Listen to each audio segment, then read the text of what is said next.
What's up, guys? It's my channel, True MMA 7. This is one of my first videos, so it's not going to be the greatest. I know the setting and the setup isn't going to be nice and the quality, but just want to put it out there and try and get it better. And next video is going to be better, maybe a little bit, maybe by a lot, but just stick with me. I appreciate it if you're watching, and let's get right into it. UFC 134, Hamburg in Germany. First fight on the main card is going to be a welterweight bout with 15-3 Danny Roberts fighting 15-3 David Zawada. David Zawada is making his UFC debut, and he's actually the hometown fighter over here. He's coming off a 5-fight win streak, while Danny has been on more of a lose-win pattern recently, but he did win his last fight. Danny is a well-rounded fighter with multiple knockout and submission wins, while David, on the other hand, is more of a stand-up fighter with mostly having TKOs as his main way of winning. See David putting on a great performance for his home crowd, but I also see Danny using his grappling to his advantage and keeping it on the floor and trying to grind him out for a submission win. So yeah, I got Danny by submission for this fight, but it should be a great fight. Our second fight is a lightweight fight with 8-2 UFC newcomer and Gastelum's baby brother Nasrat Hakfreist fighting 12-2 Mark Dykes.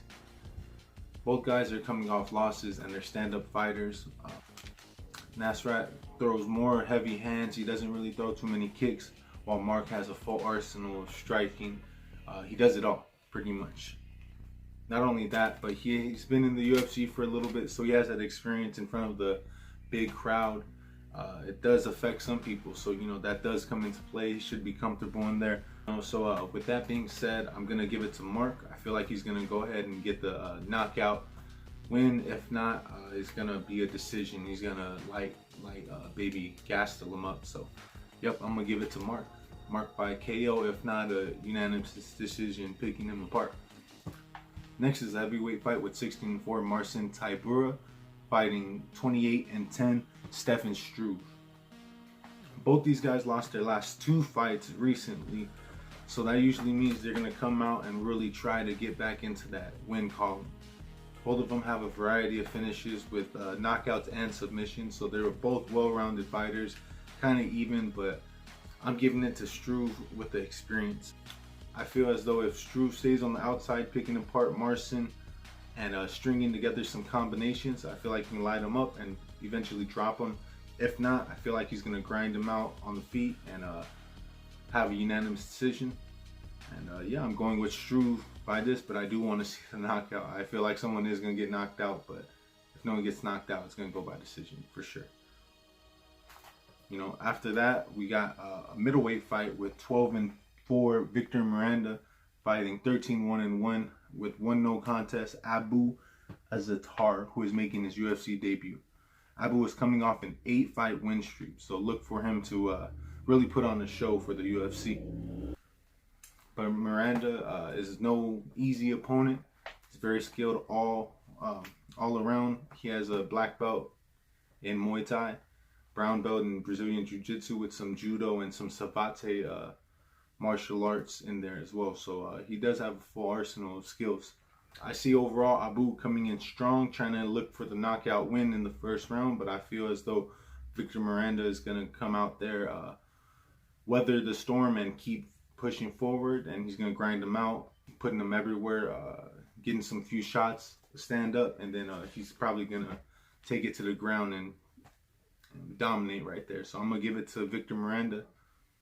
I see Miranda winning by decision, unanimous, if not a close split decision, but he's going to edge him out barely by some takedowns, I feel. So we'll see how that goes, and let's go to the next fight.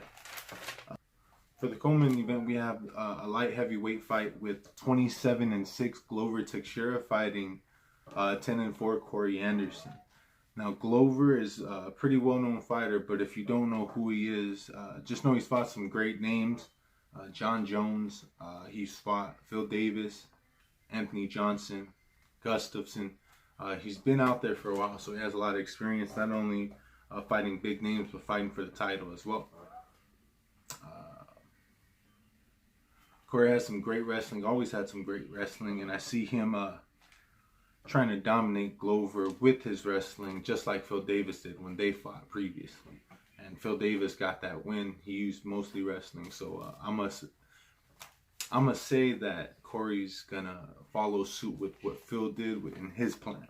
With that being said, if Glover can defend the takedown and keep it standing on the feet, I'm giving it to Glover by knockout. But I don't think he's going to. I think that Corey's pressure with his wrestling is going to make a big difference. And I feel like Corey's going to take the unanimous decision by just wrestling him out and grinding him out for the 3 rounds. I'm giving it to Corey by unanimous decision. And finally, for the main event, we have legend and former champ 25-10 Mauricio Shogun Rua fighting up and newcomer 29-13 Anthony Smith. Now Shogun hasn't fought since last year. His last fight he had a win. I believe he's on a 3-fight win streak, but it's been a year since his last fight. Well, Anthony is coming off a great knockout win against Rashad Evans by a nasty knee. Shogun and Anthony have great amount of fighting experience. Shogun obviously has more because he's fought bigger names. He's former champion, Pride legend, UFC legend. So Shogun edges him out, but Shogun's a little older as well. He has that experience, but his body's not fully there. So it's going to be a tough night for him. Anthony is a tough guy. He's been fighting a lot. The mentality, you can see it in his record.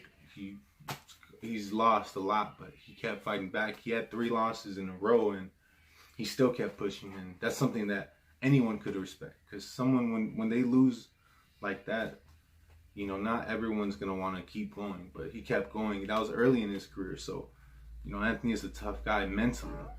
You can see that. So, I'm going to give it to Anthony by knockout.